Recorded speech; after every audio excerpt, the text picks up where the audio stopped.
The Mueller report exonerates President Trump on collusion, lets him off the hook on obstruction, and generally melts down the entire media. I'm Ben Shapiro. This is The Ben Shapiro Show. Oh, day of days. It finally arrived over the weekend. The summary from Attorney General Barr about the Mueller report. We'll get into all of that in just 1 second. First, let's talk about how you stay fit. So I'll tell you this. My wife does not have time to go to the gym. Right? I mean, she's working incredibly long hours because, as you know, she is a doctor. And that means that at night, we work out together. How do we work out? Well, we use a system called OpenFit. OpenFit takes all the complexity out of losing weight and getting fit. It's a brand new, super simple streaming service that allows you to work out from the comfort of your living room in as little as 10 minutes a day. It really is spectacular. Everybody's bodies are different. OpenFit gets that, which is why it is personalized to your needs with custom-tailored original content. They've got amazing trainers and classes. They've got classes led by some of the most effective and engaging trainers in the world. You can sculpt your body with Andrea Rogers. She's founder of the worldwide sensation Extend Barr. Or you can get in crazy good shape with Hunter McIntyre, named by Sports Illustrated as one of the top 50 fittest athletes. It is super simple because you can work out on your schedule. You can simply do it on demand. You can access it anywhere, anytime. So when I'm on the road, I use OpenFit as well. And there are results you can see. You can lose up to 15 pounds in the first 30 days if you really go for it. Flatten those abs, shape your body, look and feel great. I love OpenFit. I used some of it over the weekend myself. And again, my wife's been using it all the time. It's really fantastic. OpenFit changes the way you work out. With my code Shapiro, you can join me on a fitness journey personalized for you. Again, use code Shapiro and start using OpenFit for your journey to a healthier life. Right now, during the OpenFit 30-day challenge, my listeners get a special extended 30-day free trial. So you can try it right now, where you can lose up to 15 pounds in 30 days when you text Shapiro to 303030. You'll get full access to OpenFit, totally free. Again, just text Shapiro to 303030 and give it a try for an extended 30-day free trial. It's awesome. Check out OpenFit. Get in shape. It's really, I can't recommend it more highly. Okay, so last Friday, after my show, the Mueller report essentially broke in the media. At least the top line of the Mueller report broke in the media. No new indictments. And then over the weekend, we found out from Attorney General Barr, William Barr, that not only would there be no indictments, there was no evidence of collusion, and that President Trump was not going to be indicted on obstruction, that there was no clear evidence of obstruction. We're going to get to Barr's report in just 1 second. But first, I need to remind you where we came from, how we got here, because it's been 2 long years. I feel like the old lady at the end of Titanic. It's been 84 years. It's been 2 long years since we started this whole debacle with the claim that President Trump was in cahoots with the Russians, was working hand in glove with Vladimir Putin in order to skew the results of the 2016 election, that he and his campaign had been working with Putin in order to hack the DNC, reveal the emails, come after Hillary Clinton, and generally destroy electoral democracy in the United States. And this was the constantly repeated refrain. For 2 years, CNN ran with this. For 2 years, MSNBC ran with this. For 2 years, the Washington Post and the New York Times and everybody ran with this. The Democrats made it their talking point. It was their chief talking point that President Trump was not actually the legitimate president of the United States. Instead, he had been installed by Russian fiat through nefarious means. Hillary Clinton was the actual real president of the United States. So here is just a quick montage of some of the members of the media and Democrats claiming that President Trump was guilty of the gravest sort of treason. There are indictments in this president's future. That's a bombshell. The bombshell. This bombshell. Drop the bombshell. Bombshell accusation. Bombshell accusation. And at that point, we are in high crimes and misdemeanor, and we are in impeachment territory. Right. This president needs to be impeached. Impeachment is the remedy. I mean, the president can't... It's the only remedy. There's outright treason. I mean, there is no question. I think he's feeling the noose around his neck. The noose is tightening. And I think they're shocked that the noose is tightening. He may be the first president in quite some time to face the real prospect of jail time. Well, I think they're all going to end up together in prison, and maybe that's a good thing. Oh, my God. Okay, that's legitimately virtually every major member of MSNBC and CNN. That was Adam Schiff, of course. You heard Joy Behar at the very end. And this was the conventional wisdom. Okay, the conventional wisdom was that President Trump was going to do jail time. At the very least, he would be impeached, that the evidence would come out. People were going nuts over all of this stuff. I mean, for goodness sake, people were selling votive candles of Robert Mueller online, on Etsy, like worship candles of Robert Mueller. SNL did an entire number where they say at Christmas time called All I Want for Christmas Is You, and it was a picture of Bob Mueller in the background. Bob Mueller was the Deus Ex Machina. Bob Mueller was the apocalypse come to earth. Bob Mueller was final justice come for President Trump. That was their case. This is where they were going. And you had high-ranking members of U.S. intelligence, people like John Brennan, the former head of the CIA under Obama, who was there while all of this was going on in 2016. You had John Brennan on MSNBC 2 weeks ago suggesting that President Trump was headed for jail. Friday is the day that the grand jury indictments come down. And also this Friday is better than next Friday because next Friday is the 15th of March, which is the Ides of March. And I don't think Robert Mueller will want to have that dramatic flair of the Ides of March when he is going to be delivering what I think are going to be his indictments, the final indictments, as well as the report that he gives to the Attorney General. So if anybody from the Trump family, an extended family, is going to be indicted, it would be in the final act of Mueller's investigation. Okay, so this was John Brennan. Okay, remember, the former head of the CIA. And it was a mess of former intelligence heads saying this sort of stuff. It was Andrew McCabe, the ousted former acting FBI director who was fired for lying to the FBI, you'll recall. He lost his pension because he was lying to the FBI about leaking to the media. And just in the last few weeks, he suggested that President Trump, it was quite possible that President Trump was a Russian asset, an active Russian asset. This is Andrew McCabe. Again, this was the former acting FBI director. These are not low-ranking people. These are the heads of our intelligence agencies. These are our talking heads in the media, the people we are supposed to trust the most. Now, Matt Taibbi, who I generally disagree with over at Rolling Stone. He once wrote one of the worst profiles of Andrew Breitbart ever. He wrote a terrible, terrible eulogy of Andrew after he died. But Matt Taibbi has a piece today talking about how this is the media's WMD. I think that's an understatement. The media humiliated themselves. Our intelligence agencies, at least the leaders of them, people like James Comey, as we'll see, and Andrew McCabe, humiliated themselves. Here's Andrew McCabe explaining that President Trump may indeed have been a Russian asset. I did my job. I stood up to the obligations of my office. When we're presented with facts, we made hard decisions that we knew would be tough on the organization, would be tough on us personally. Look what I've gone through as a result of those decisions. But we did them anyway because we were committed to our responsibilities and serving this country. Do you still believe the president could be a Russian asset? I think it's possible. I think that's why we started our investigation. And I'm really anxious to see where Director Mueller concludes. What the actual F? And I remember when he said this on the air, I played it on the show the next day, and I said to myself, I said it openly, what is he talking about? How exactly is he upholding any standard of intelligence behavior here? Isn't the proper response, I haven't seen any evidence of that? How is it? It's possible. Yes, it's possible that he descended from the moon. It's possible that President Trump is actually the minion of the Martian, the little Martian, from the Warner Brothers cartoons. There are lots of things that are possible, but it is your job as the former head of the FBI to maintain the integrity of your institution. That's not what any of these people did. And of course, then there were the people who had a vested interest in this. Then there were the Democrats. You have Hillary Clinton, who legitimately said that President Trump guided the Russians. He provided them a roadmap. The Russians never could have figured out something like Facebook without President Trump, who has never used a computer, basically, guiding them around the interwebs. The Russians, in my opinion, and based on the intel and counter-intel people I've talked to, could not have known how best to weaponize that information unless they had been guided. And here's guided by Americans. Guided by Americans and guided by people who had, polling and data who information. Is that? But you're leaning Trump.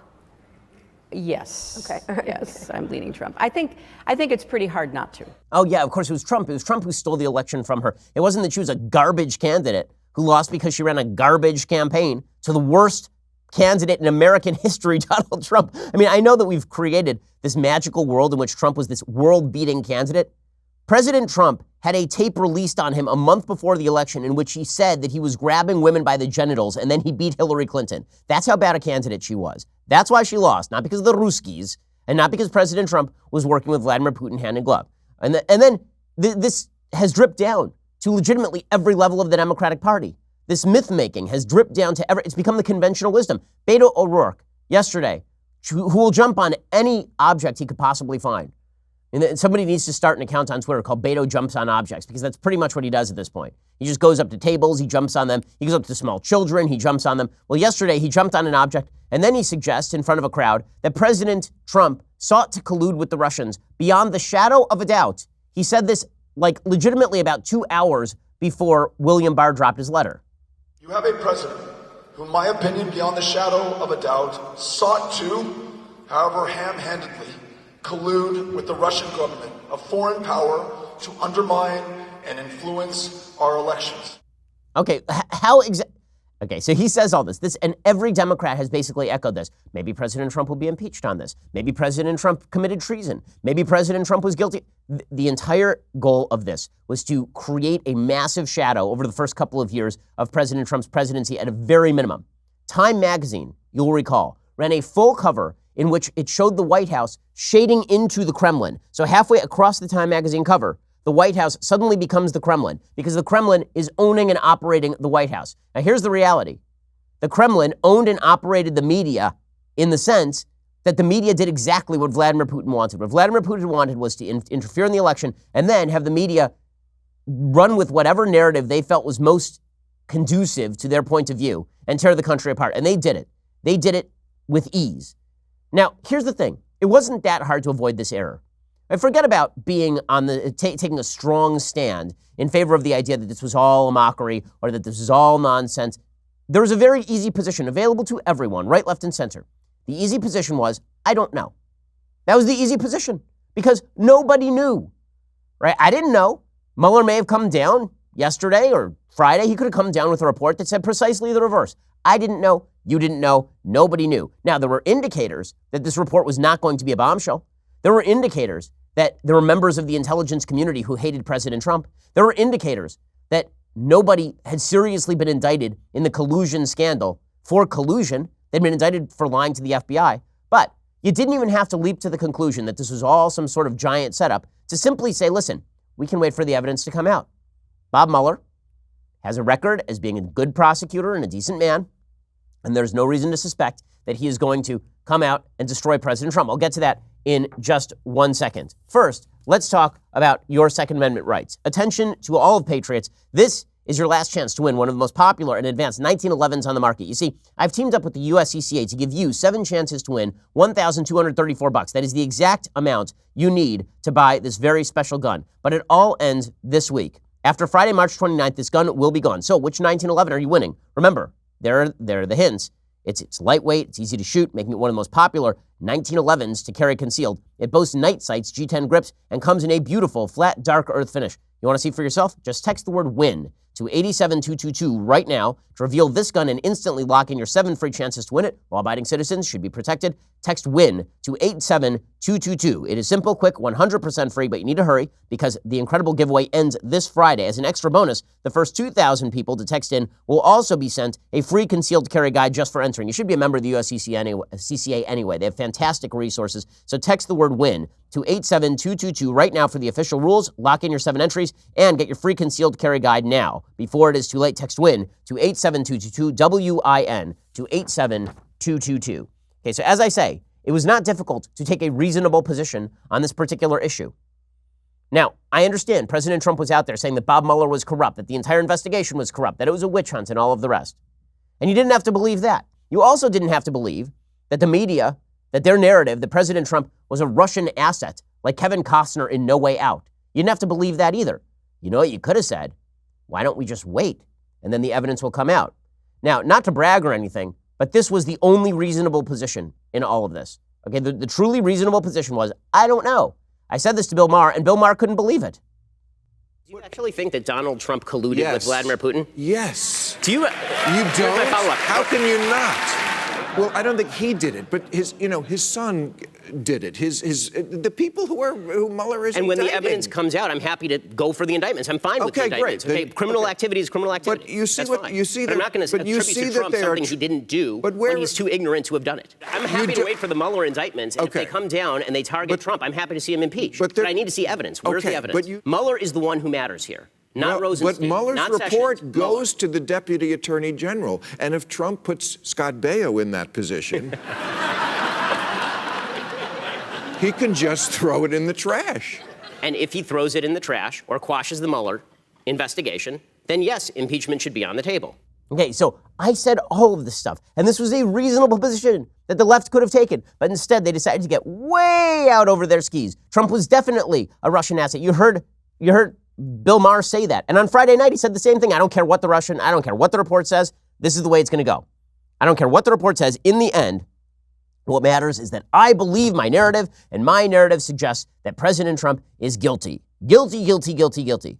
Okay, all of this brings us to the actual Barr report. So I'm going to read you the entirety of the Barr report. Why? Because you should have access to all of the information before us. You shouldn't be reading the media headlines. You shouldn't be listening to any of the pundits. What you should be doing is listening to the actual words of the Barr report. And I will stop and I will explain what exactly the Barr report says, so you know everything. Okay, we are still awaiting the full Barr release of as much of the Mueller report as he can. But here is the letter that he sent to the heads of the Judiciary Committee in the Senate and in the House. Dear Chairman Graham, Chairman Nadler, Ranking Member Feinstein, and Ranking Member Collins, as a supplement to the notification provided on Friday, March 22, 2019, I am writing today to advise you of the principal conclusions reached by Special Counsel Robert S. Mueller III and to inform you about the status of my initial review of the report he has prepared. Section 1, the Special Counsel's report. On Friday, the Special Counsel submitted to me a confidential report explaining the prosecution or declination decisions he has reached as required by 28 CFR Section 600.8c. This report is entitled Report on the Investigation into Russian Interference in the 2016 Presidential Election. Although my review is ongoing, I believe that it is in the public interest to describe the report and to summarize the principal conclusions reached by the Special Counsel and the results of his investigation. The report explains that the Special Counsel and his staff thoroughly investigated allegations that members of the presidential campaign of Donald J. Trump and others associated with it conspired with the Russian government in its efforts to interfere in the 2016 U.S. presidential election, or sought to obstruct the related federal investigations. In the report, the Special Counsel noted that, in completing his investigation, he employed 19 lawyers who were assisted by a team of approximately 40 FBI agents, intelligence analysts, forensic accountants, and other professional staff. The Special Counsel issued more than 2,800 subpoenas, executed nearly 500 search warrants, obtained more than 230 orders for communications records, issued almost 50 orders authorizing use of pen registers, made 13 requests to foreign governments for evidence, and interviewed approximately 500 witnesses. That's pretty damn thorough, guys. So you're hearing, one of the arguments you're hearing from the leftists, you know what? We need more investigations. We need the House to look into this. The House Judiciary Committee, they can be trusted. Mueller was bought and paid for, guys. Probably this is just William Barr and Trump secretly manipulating behind the scenes. 2,800 subpoenas and 500 witnesses. Pretty sure they talked to everybody. The Special Counsel obtained a number of indictments and convictions of individuals and entities in connection with this investigation, all of which have been publicly disclosed. During the course of his investigation, the Special Counsel also referred several matters to other offices for further action. The report does not recommend any further indictments, nor did the Special Counsel obtain any sealed indictments that have yet to be made public. Below, I summarize the principal conclusions set out in the Special Counsel's report. Drum roll, please. Section 2, Russian interference in the 2016 U.S. presidential election. The Special Counsel's report is divided into two parts, writes William Barr, the Attorney General. The first describes the results of the Special Counsel's investigation into Russia's interference in the 2016 U.S. presidential election. The report outlines the Russian effort to influence the election and documents crimes committed by persons associated with the Russian government in connection with those efforts. The report further explains that a primary consideration for the Special Counsel's investigation was whether any Americans, including individuals associated with the Trump campaign, joined the Russian conspiracies to influence the election, which would be a federal crime. The Special Counsel's investigation did not find that the Trump campaign or anyone associated with it conspired or coordinated with Russia in its efforts to influence the 2016 U.S. presidential election. Period. End of paragraph. Guys, that's a no on the collusion. That's a clear statement of no. Now, are the media accepting this? No, of course not. The media are suggesting that maybe Barr is shading the results here. Maybe there's something nefarious going on. That's one of my favorite arguments, is that Barr is somehow lying about what Mueller actually turned into him. I will remind you that Robert Mueller forcefully came out and denounced a BuzzFeed story that lied about what the investigation was going to find. So he is not shy. If it turns out that Barr is lying, we would have known that already. The report continues. As the report states, the investigation did not establish that members of the Trump campaign conspired or coordinated with the Russian government in its election interference activities. Now, the way that the left is reading this is they are saying that if the investigation did not establish it, then maybe there were some indicators that maybe they were trying or something like that. Okay, here's the reality. If Bob Mueller had been unsure about this conclusion, if he had thought that there was evidence that could have gone either way sufficient to sustain a prosecution, then Bob Mueller would have written that, because that is what he wrote about obstruction of justice. But that is not what he wrote when it came to Russian collusion. The special counsel's investigation determined that there were two main Russian efforts to influence the 2016 election. The first involved attempts by a Russian organization, the Internet Research Agency, the IRA, to conduct disinformation and social media operations in the United States designed to sow social discord, eventually with the aim of interfering with the election. As noted above, the special counsel did not find that any U.S. person or Trump campaign official or associate conspired or knowingly coordinated with the IRA in its efforts, although the special counsel brought criminal charges against a number of Russian nationals and entities in connection with these activities. The second element involved in the Russian government's efforts to conduct computer hacking operations designed to gather and disseminate information to influence the election. This is the hack on John Podesta and the DNC. The special counsel found that Russian government actors successfully hacked into computers and obtained emails from persons affiliated with the Clinton campaign and Democratic Party organizations, and publicly disseminated those materials through various intermediaries, including WikiLeaks. Based on these activities, the special counsel brought criminal charges against a number of Russian military officers for conspiring to hack into computers in the United States for purposes of influencing the election. But, as noted above, the special counsel did not find that the Trump campaign or anyone associated with it conspired or coordinated with the Russian government in these efforts, despite multiple offers from Russian-affiliated individuals to assist the Trump campaign. That presumably would be a reference to the June 2016 Trump Tower meeting. There's a footnote here. It says, in assessing potential conspiracy charges, the special counsel also considered whether members of the Trump campaign coordinated with Russian election interference activities. The special counsel defined coordination as an agreement, tacit or express, between the Trump campaign and the Russian government on election interference. In other words, there was no secret deal. No secret deal. Headline number one, no collusion. Just didn't exist. No collusion. Okay, in 1 second, we're going to get to the second issue, obstruction of justice. And I'll explain how the media are even now trying to fib about this one, because they simply can't accept the L. Take the L, guys. It's pretty obvious what you did here. Okay, in a second, we'll get to that. First, you've heard me talk about how Ring is reinventing home security with doorbells, cameras, even an alarm you can install yourself. Now they are reinventing the Neighborhood Watch with a new app they created. It's called Neighbors by Ring. You remember the Neighborhood Watch. It's been around for a while. I remember it growing up. It's still a big thing. People care about making their neighborhood safer, and it benefits everybody. So Ring, a company synonymous with reinventing home security, reinvented the Neighborhood Watch. They have something called the Neighbors app. It's like the new Neighborhood Watch on your phone. People taking stuff off porches, trying doorknobs late at night, missing dogs. The Neighbors app sends real-time notifications to your phone whenever one of your neighbors posts a heads up about something that's going on, and it helps keep you informed, helps you keep watch on your property, on your stuff. The Neighbors app by Ring is completely free. Anyone can join, even if you don't own a Ring device. I've looked through the Neighbors app, and you're kind of astounded to see the crime that's taking place in your neighborhood, and that allows you sort of a heads up as to how to keep an eye on your property. I saw one video, actually, this morning. Somebody in my area is going around and clipping gas pipes to steal gas from people. I mean, it's just bizarro world. We're living in a world where you should be aware of your surroundings and aware of your neighborhood, and that's what the Neighborhood app does. You got to check it out yourself. The easiest way to get it is going to ring.com/Shapiro. Make your neighborhood safer today with the Neighbors app by Ring. Again, that's ring.com/Shapiro. Ring.com/Shapiro. Go check it out right now. I love all the Ring products, and this is a great new app, Neighbors app from ring.com/Shapiro. You don't even have to be a member of Ring to get the app. Ring.com/Shapiro. Okay, so the report from William Barr continues on obstruction of justice. The report's second part addresses a number of actions by the president, most of which have been the subject of public reporting, that the special counsel investigated as potentially raising obstruction of justice concerns. After making a thorough factual investigation into these matters, the special counsel considered whether to evaluate the conduct under department standards governing prosecution and declination decisions, but ultimately determined not to make a traditional prosecutorial judgment. The special counsel therefore did not draw a conclusion one way or the other as to whether the examined conduct constituted obstruction. So the special counsel did not say, we decline to prosecute, or he should be prosecuted. Instead, he said, listen, I don't know. It's all public. If this is impeachable stuff, go for it. If not, then not. But it's hard to imagine there's an impeachment for obstruction when there's no underlying crime. What exactly would Trump have been trying to obstruct? Again, one of my contentions the entire time is that Bob Mueller was not obstructed by President Trump. James Comey admitted that the investigation was not obstructed by President Trump. Trump tweeting random crap out there does not constitute obstruction. We have covered this at length on the show.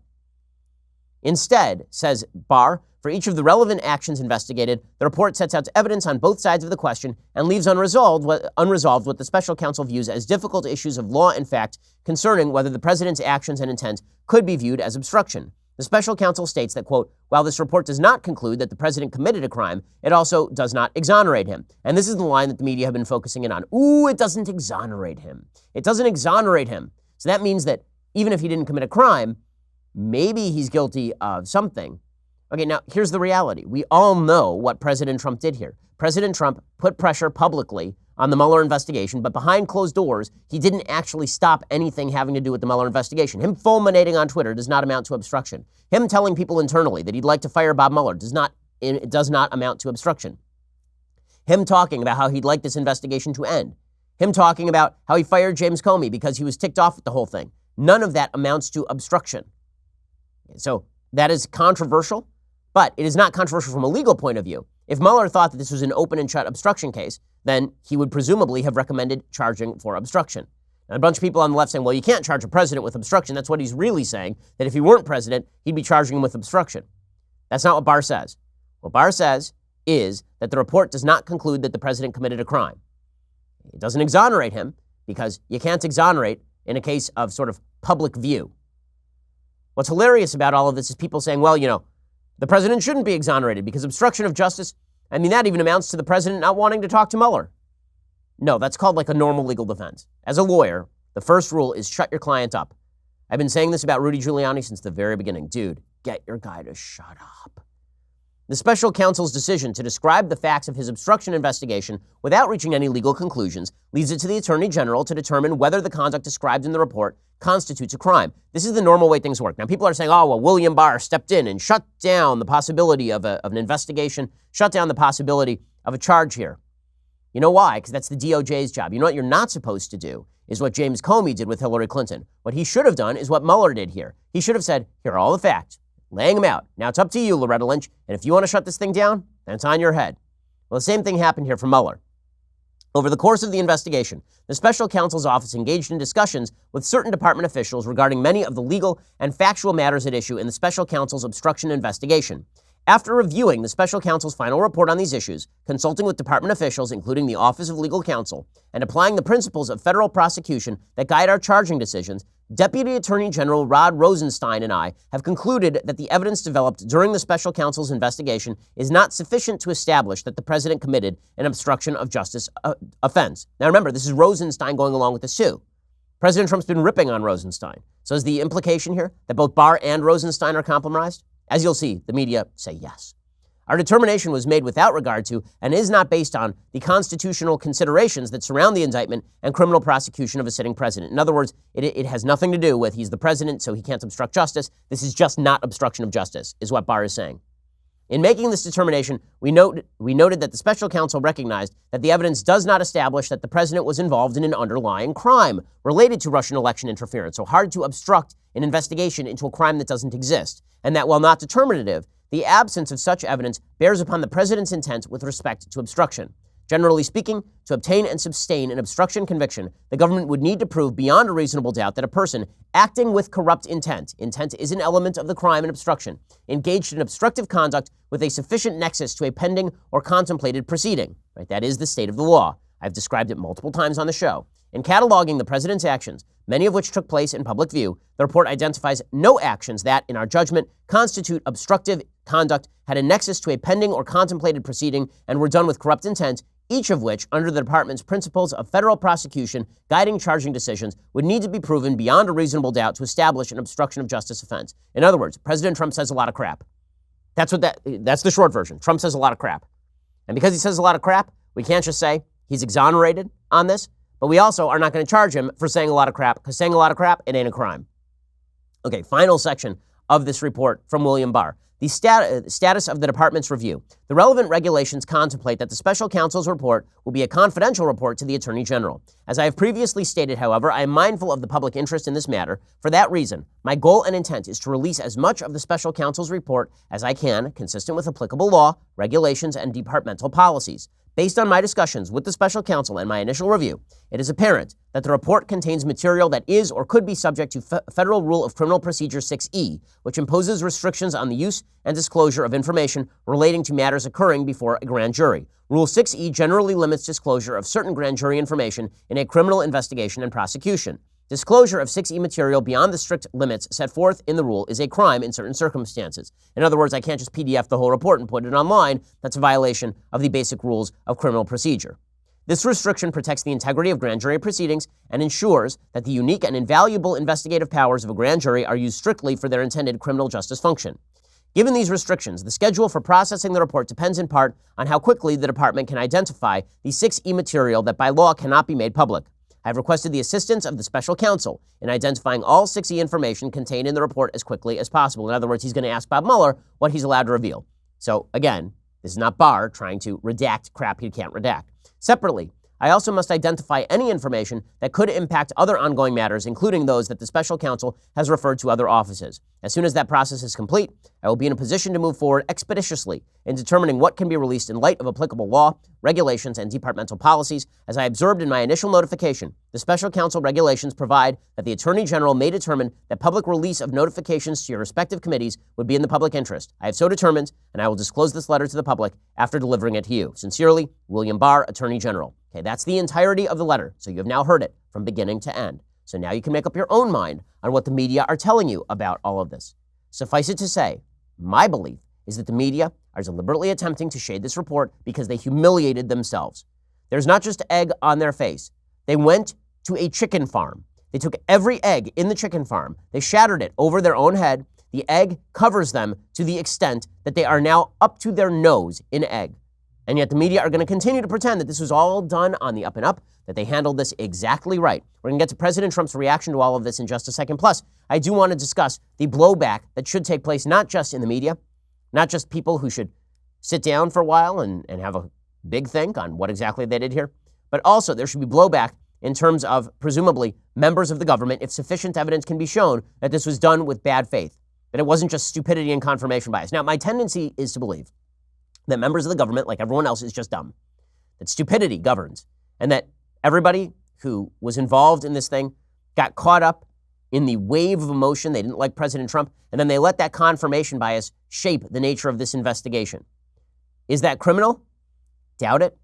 But does it demonstrate once again that our intelligence agents are humans, made up of humans, and subject to the same flaws and failings as other humans? You bet. But here's the deal. The same people who were complaining yesterday about Bob Mueller being a corrupt guy, I don't think you can trust them on these issues either. I mean, Bob Mueller did what he was supposed to do. Here's who you can't trust. The media, who said that it was a foregone conclusion that President Trump was going to jail, and the people who were saying for years that Bob Mueller was a corrupt person who was simply going to get President Trump using the powers of his office. Both of those things have proved not to be true. Okay, we're going to get to President Trump's reaction to all this, which was indeed hysterically funny. We'll get to all that in just a second. First, you have to go over to dailywire.com and subscribe. For $9.99 a month, you can get a subscription to dailywire.com. When you do, you get the rest of this show live and 2 additional hours of this show in the afternoon. This afternoon, I'm actually off. I have to have a quick medical thing done. But if you go check out dailywire.com, you get 2 extra live hours of the show every day. You get the show on demand, commercial-free. So many great things. Plus, when you get the annual subscription for $99 a year, you get this, the very greatest in beverage vessels, the Leftist Steers hot or cold tumbler. These vessels are all over the country. I mean, tens of thousands of them are all over the United States. Last night, there was actually breaking news that they were creating a flood warning across the United States in the wake of Barr's letter, this Leftist Steers hot or cold mug. I mean, people didn't know. It was just like flowing right at, I mean, people were losing their hardwood floors. It was crazy. But the good news is that the mugs work really well. So go check them out. The Leftist Steers hot or cold tumbler.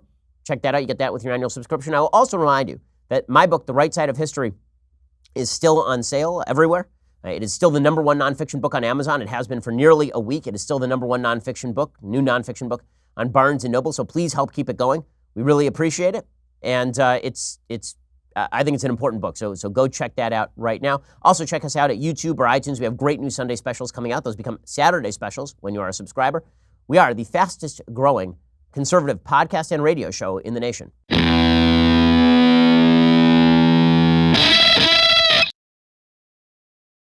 Alrighty, so President Trump reacts to all of this, and I have to say, this was the best Trump ever. I mean, this is like this is grade A++ Trump. So yesterday morning, I wake up and I notice that President Trump has tweeted, and he hasn't tweeted for a couple of days. And I thought, oh, here we go. What had he tweeted? He tweeted, "Good morning. Have a great day." That's what he tweeted. And the media lost their poop. They went totally crazy. And you're like, oh, what does this mean? Well, this means that he's a cruel, evil man. People will die. Cory Booker started running around screaming about how children were going to die. I mean, it was just great. And everybody's going crazy over him saying, "Good morning, have a great day." It was just, I mean, that is some high-level trollery. It's spectacular. Then, later in the day, he tweeted this out. He tweeted, "Make America great again." He tweeted that out. It was like 1 minute later. So, have a great day and make America great again. Everybody's like, the Krasenstein brothers, their heads are exploding. The pod bros, like, oh my God, this is the worst. He said, America's going to be great and also have a great day. Obviously, nefarious things are afoot. And then later in the day, after the Barr report drops, he writes, "No collusion, no obstruction, complete and total exoneration. Keep America great." Now, technically, he is correct, of course, about no collusion. On no obstruction, he is correct as well. Complete and total exoneration, not totally correct simply because the Mueller report didn't say that they would exonerate on obstruction, but it is very difficult to exonerate on obstruction in a case where the president has publicly talked about how much he hates an investigation. You know, you can't really exonerate on that basis, but you can say not enough material to charge, which is a difference in American law. So President Trump does all that, and then President Trump finally speaks to the press late yesterday afternoon, and he says, "You know what? I love America. This place, unbelievable." I just want to tell you that America is the greatest place on earth. The greatest place on earth. Thank you very much. And look, the dude's been put under the knife for 2 years on this nonsense. 2 years. And I know people in the Trump administration who were interviewed by the Mueller folks. I know people who had to lawyer up on the basis of this, who were put through long, long hearings on all of this, and it turned out to be nothing and stupidity for the most part. And not for the most part, just ultimately, just stupidity. Yes, they get to take a victory lap today. Now, Politico, it's just amazing. Politico responds to this with this headline. You ready? After the nearly 2-year investigation found no collusion or clear obstruction of justice, Trump and his aides showed little interest in healing or national unity. Really? So if I accuse you of being a traitor for 2 years, and then it turns out that you're not a traitor, the headline's going to be that you're mad about it? That's the headline? Really?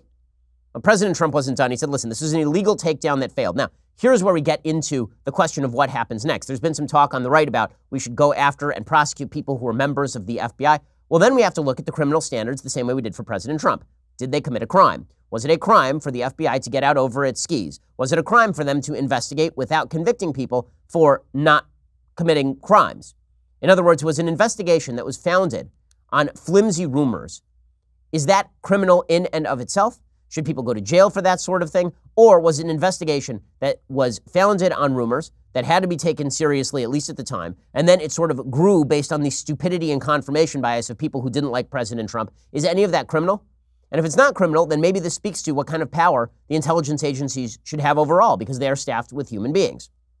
Confirmation bias, very dangerous drug, and that is particularly true when the government has enormous power. Here's President Trump, though, saying that the investigation was an illegal takedown that failed.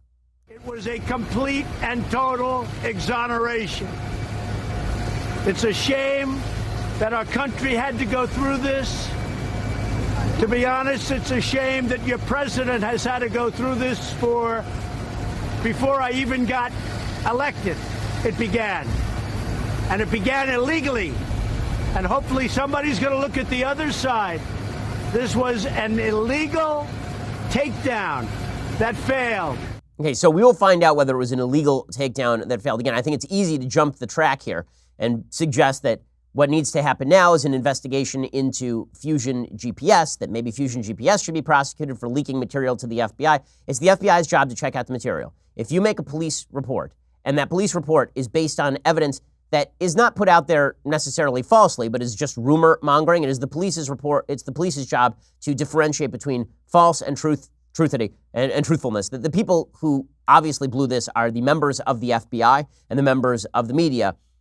Yeah, again, I think Oppo research being turned over to the FBI and the DOJ, I'm not sure that's quite the same thing. But again, I'd like to investigate the legal issues and take a look at that before I make a final conclusion. I will withhold judgment. Meanwhile, the leftist reaction to this is absolute disbelief. I mean, legitimate disbelief. They cannot believe. They thought for sure Robert Mueller was the second coming. He was going to descend from heaven, and he was going to tap President Trump on the shoulder, and President Trump was going to disappear as though Thanos had snapped his fingers.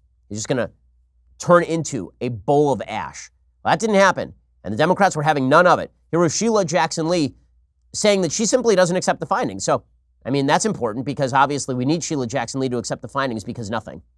I mean, do you believe Robert Mueller when he writes that there was no collusion? I mean, do you accept that conclusion? I think what I accept is that Robert Mueller did a very thorough job, and he has made the assessment that there was no collusion. Again, that is not a legal term, it's conspiracy, but his decision was based on a whole number of factors and investigations. And what I am saying is we in the Judiciary Committee want to review those documents. Okay, so this is going to be the Democratic take is we don't believe Barr. Barr is now the obstacle. So Mueller probably said there was collusion, but Barr is the one who shut it down. Now, obviously that is untrue. Obviously, if Mueller felt that he was being big-footed here, he would say something about it. He did when BuzzFeed tried to do the same thing. But this is the new going theory. So the Democrats are now shifting the goalposts. The goalposts are now that it is not necessary that he was involved in collusion. Maybe it was obstruction. And also, we're not going to go with the findings of the Mueller report. Now we want to see the underlying material. So Tom Perez, the head of the DNC, he says the real question is he compromised? We know he's not. We just got the report, dude. But I guess they're still going to run with this nonsense. We know, in addition to the fact that the Russians tried to meddle, they did meddle in our investigation. We know that his campaign manager, his deputy campaign manager, his lawyer, Papadopoulos, Stone, all of these people were having contact. And so the question for me that remains is, was he compromised? Why did he say that he believes Putin over the intelligence community? Why did he talk about leaving NATO? Things that put our national security at jeopardy. Why doesn't he release his tax returns? Why were they so hell-bent on getting that Trump Tower in Moscow? Okay, all of this conspiracy theory garbage is just that, conspiracy theory garbage. You want to know why President Trump said what he said about Vladimir Putin? Two things. He was offended by the entire Russian investigation, and also he likes anybody who compliments him. End of story. I've been saying that for legitimately years at this point. This is not a giant secret, but the media are not going to let go of this. The Democrats are not going to let go of this. They're going to suggest that now Mueller must have been compromised, or maybe they would have drawn a different conclusion if they saw the underlying materials. Here's Maxine Waters, who is just not a smart human being, suggesting on Joy Reid's show that it's not over. It's not over, guys. It's not over. I mean, she's basically doing the routine from Dreamgirls. I'm telling you, I'm not going. No. They're going to drag her away screaming. Here is Maxine Waters. This is not the end of anything. This is it's the end of the report and the investigation by Mueller. But those of us who chair these committees have a responsibility to continue with our oversight because there's so much that needs to be, taken a look at this point. And so it's not the end of everything. Oh, it's not the end of everything. Oh, good. Okay, so I'm glad you guys are going to keep doing this for the next couple of years because you lied to your base. That's the problem here. You guys went over your skis and you lied to your base. You said to your base that he was going to leave. He was going to be impeached based on the Russian collusion stuff. They were out there worshiping Mueller. And it turns out that Mueller did not give them what they wanted, and now Mueller will be thrown in the garbage can. So the leftist reaction, again, has been that maybe there's a cover-up. My favorite, the best response came courtesy of James Comey. You'll recall that self-aggrandizing twerp Comey, the former head of the FBI, who was just incompetent at his job in every possible way. And then President Trump fired him. And then he suggested without evidence that President Trump was somehow basically responsible for Russian collusion. He took a picture of himself, I kid you not, in the woods. He went to the woods and took a picture of himself, I guess on the moon of Endor, and just staring up into the trees with the caption, "So many questions." Yeah, you know what? We do have some questions. James, we do have some questions. Like, why was this investigation initiated in the first place? Was it done so on a solid basis? Was it continued on the basis of new additional evidence that was corroborating? Or was this whole thing basically just a bunch of people who didn't like Trump who decided that they were going to continue an investigation into a nonsense charge from the very beginning? Is that really what was going on here? And we'll find all of that out. We'll find out whether it's criminal. There are going to be questions asked about this, as well there should be. There should be questions asked about this. Are there criminal charges? As I say, I don't know. I'll withhold evidence on that. But come on. The leftist reaction has been utter hysteria. Joy Reid on MSNBC, she said, well, you know what? Maybe it's a cover-up. Maybe it's a cover-up. Maybe Barr is just covering it up. The fact that this investigation takes place within the Justice Department, which Donald Trump essentially controls, and that he got rid of the problem, Jeff Sessions, who the one decent thing that he did was just recuse himself. This guy is not recused. It feels like the seeds of a cover-up are here. Oh, well, without any, more speculation will probably fix it, media. Keep going with this. More rampant, stupid speculation will probably shore up your reputations now that they are in absolute flames. You doused yourself in gasoline and lit a match. That's what you did. My favorite are the tweets from the people in Hollywood who, again, know nothing about politics and so are more hysterical than anyone. These are the people in the Jim Jones media cults who are legitimately drinking the Kool-Aid. People like Bette Midler, who tweeted this out. Mueller's report finds no evidence showing Trump's team collusion with Russia, but stops short of exonerating Trump on obstruction of justice. Knowing Trump, he probably tried to do exactly that. 2 more years of chaos, race-baiting, grifters, con artists, shame and fear. Sad. Knowing Trump, he probably tried to do exactly that. Really? Do you know Trump? Or were you saying for years that he colluded with the Russians? How about Rob Reiner, whose last good movie was Princess Bride? The fight for our democracy is about to intensify. The GOP cult is lining up behind a criminal autocrat.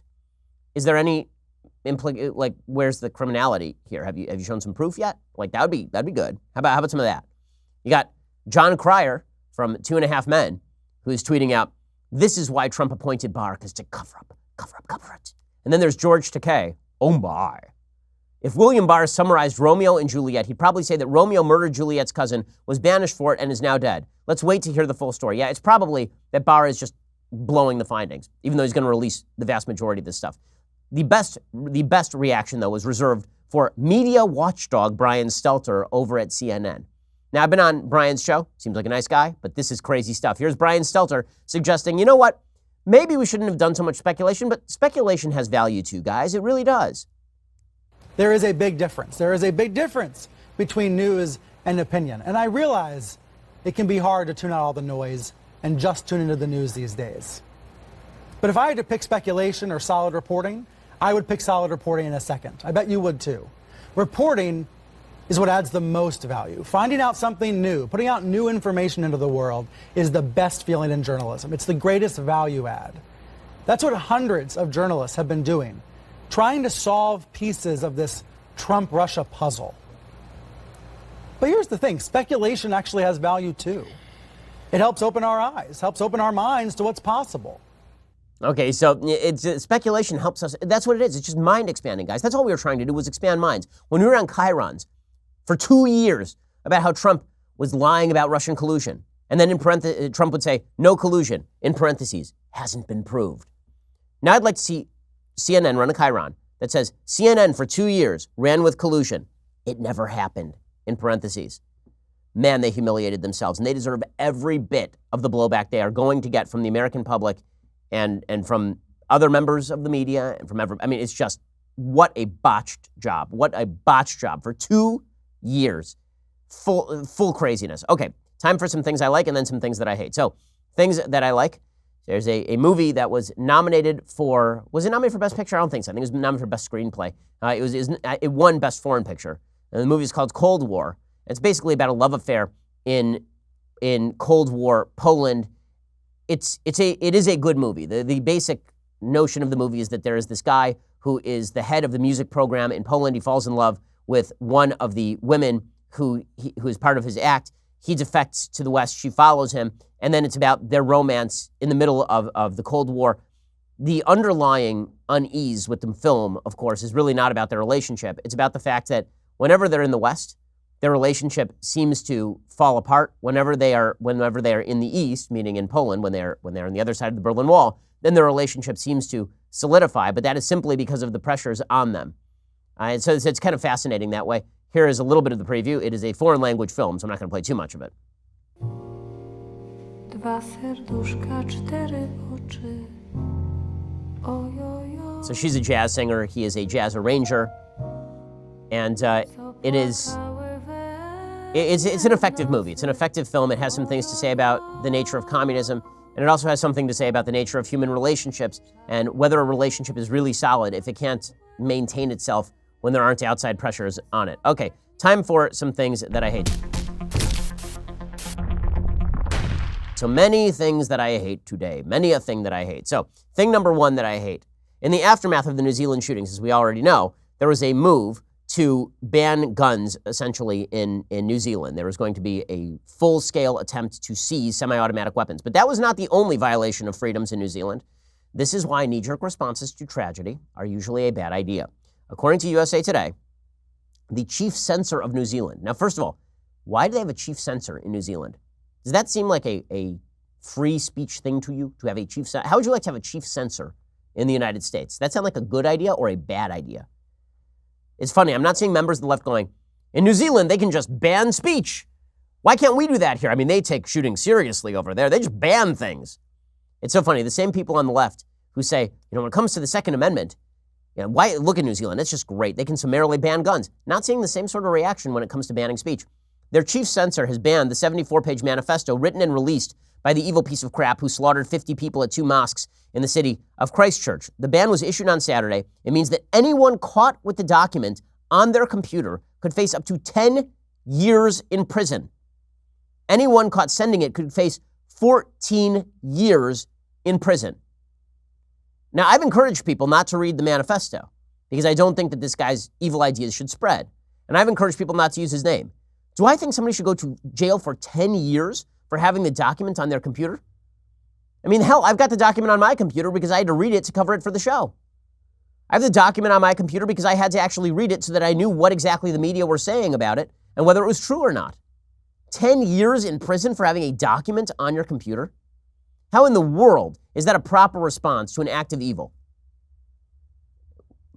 Amazing, amazing stuff. I mean, my goodness. Turns out the same people who want to ban guns in some cases are fine with banning speech. That is insane. That is insane. And it's an evil manifesto filled with evil. Should you ban it? Of course you shouldn't ban it. That's crazy. Okay, other things that I hate. So I would just like to point out that our moral betters in Hollywood are not actually our moral betters. A lot of them are kind of garbage people. One of these garbage people is Barbara Streisand. So Barbara Streisand was talking with a British newspaper, the Times of London, and she was asked about Wade Robson and James Safechuck, who are the two main subjects of the HBO documentary Leaving Neverland about Michael Jackson allegedly molesting children. She said, quote, that they were thrilled to be there as children, and whatever happened to them, quote unquote, didn't kill them. She said she believes the victims' claims, but felt bad for both them and Jackson, adding, quote, that Jackson's sexual needs were his sexual needs, and that the blame should lie with the boys' parents. Now, I do not disagree that the boys' parents carry a hell of a lot of blame, but what the actual, really? That they were happy to be there? They were thrilled to be there, and his sexual needs were his sexual needs? Now, she was good friends with Michael Jackson. This just goes to show you, once again, confirmation bias. Wow, what a hell of a drug. You start to basically slough off actual child molestation. She said, you can say molested, but those children, as you heard, they were thrilled to be there. They both married, they both have children, so it didn't kill them. She said, I feel bad for the children. I feel bad for him. I blame the parents who would allow their children to sleep with him. Why would Michael need those little children dressed like him and in the shoes and in the dancing and the hats? Man, how she continues to have a job after that. Now, as I've said, I'm not in favor of people losing their jobs for old things they say, old things that they say. But if you're buying a Barbra Streisand album after she says something like that, I gotta say, I'm not sure what's going through your head. Whew. Pretty wild. But don't worry, the people in Hollywood, those are the people we should trust with deciding our morals. These are the folks who really, I think, ought to lean on heavily when it comes to making our moral decisions. Okay. Final thing that I hate. So Ilhan Omar spoke at a CARE event, an event sponsored by the Council on American Islamic Relations, an unindicted co-conspirator in the Holy Land Foundation terror trial. And at this event, again, sponsored by a group that has connections to terrorism, she suggested that she didn't care about the pro-Israel protesters outside. She didn't care what they had to say. Well, what they really had to say is stop being an anti-Semite. Of course she doesn't care what they have to say because she's an anti-Semite. I know many of them drove miles to get here, spent a lot of energy and resources and money to purchase the signs that they have. But I don't think any of them realize that people like myself and many of the people in this room can care less about what they have to say. Yeah, we know that. We know you don't care. When it comes to anti-Semitism, you don't care. And the Democratic Party went along with that. So that is not a shock in any way, shape, or form. Okay, well, normally we'd be back for 2 hours later today. We do have a guest host later today, so if you want more material, go check that out later today. I will be back here with you tomorrow. We will break down everything. We'll have 3 hours long. You should go subscribe. Please pick up a copy of my book, The Right Side of History. I think it's an important book. I think it's got some depth to it, if I do say so myself. So go check that out right now. It is surging up the bestseller chart. Still the #1 nonfiction bestselling book in the United States, according to both Amazon and Barnes & Noble. So go check that out right now. We really appreciate it. And we will see you here tomorrow. I'm Ben Shapiro. This is The Ben Shapiro Show. This is The Ben Shapiro Show. Executive producer Jeremy Boring. Senior producer Jonathan Hay. Our supervising producer is Mathis Glover. And our technical producer is Austin Stevens. Edited by Adam Sayevitz. Audio is mixed by Mike Coromina. Hair and makeup is by Jesua Olvera. Production assistant Nick Sheehan. The Ben Shapiro Show is a Daily Wire production. Copyright Daily Wire 2019. Hey everybody, it's Andrew Klavan, host of The Andrew Klavan Show. Well, Robert Mueller and Donald Trump agree there is no collusion. We'll talk about it on The Andrew Klavan Show. I'm Andrew Klavan.